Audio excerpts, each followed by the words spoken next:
Hello everyone, how are you doing? This is MD Tech here with another quick tutorial. In today's tutorial, I'm going to show you guys how to hopefully go about resolving if the command prompt disappears after launching on your Windows 10 device. So I imagine this could definitely be a frustrating issue, and in today's tutorial I'm going to show you guys how to hopefully resolve it without too much of a hassle. And we're going to go ahead and jump right into it. And we're going to start by opening up the start menu, type in regedit, so regedit. Best match should come back a registry editor. You want to right click on that and then select run as administrator. If you receive the user account control prompt, select yes. Now before you proceed in the registry, I would suggest that you create a backup of it, so if anything went wrong you could easily restore it back. And in order to create the backup, it's very simple. Go ahead and left click on the file tab and then export. File name, I'd recommend naming it the date that you're making the backup.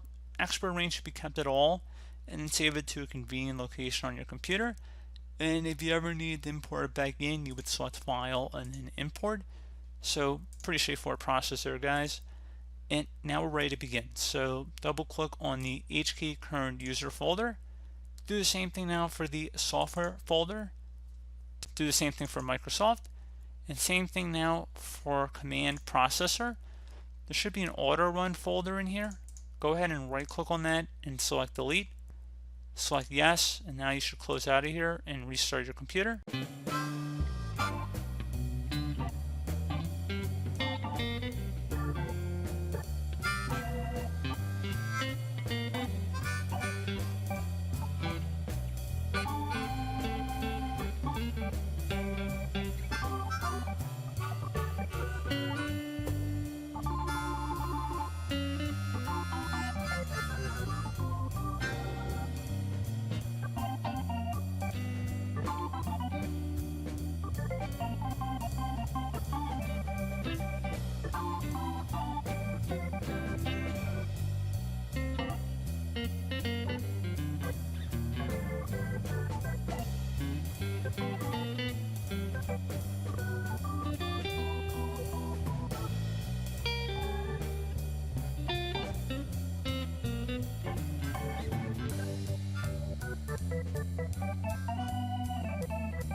Okay guys, once you've restarted, see if that has resolved the problem. If you're still experiencing a problem, you can try and run a system restore. So just open up the start menu, type in system restore.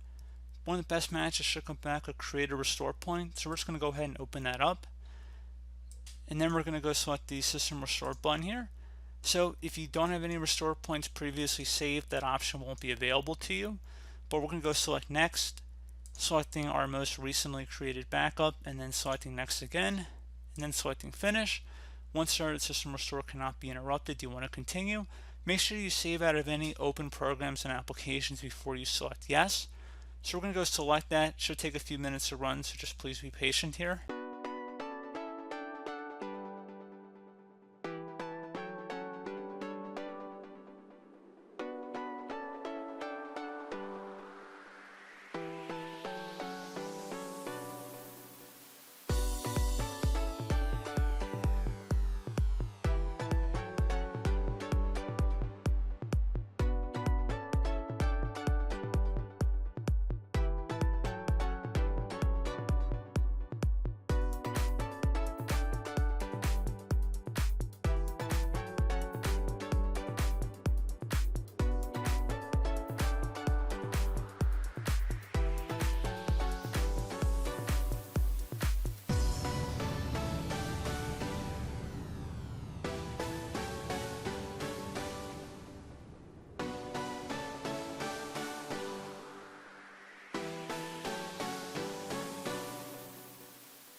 Okay guys, so it looks like it has completed successfully, so close out of here, and hopefully this should have been able to resolve your problem at this time. So as always, thank you guys for watching this brief tutorial. Do hope I was able to help you out, and I do look forward to catching you all in the next tutorial. Goodbye.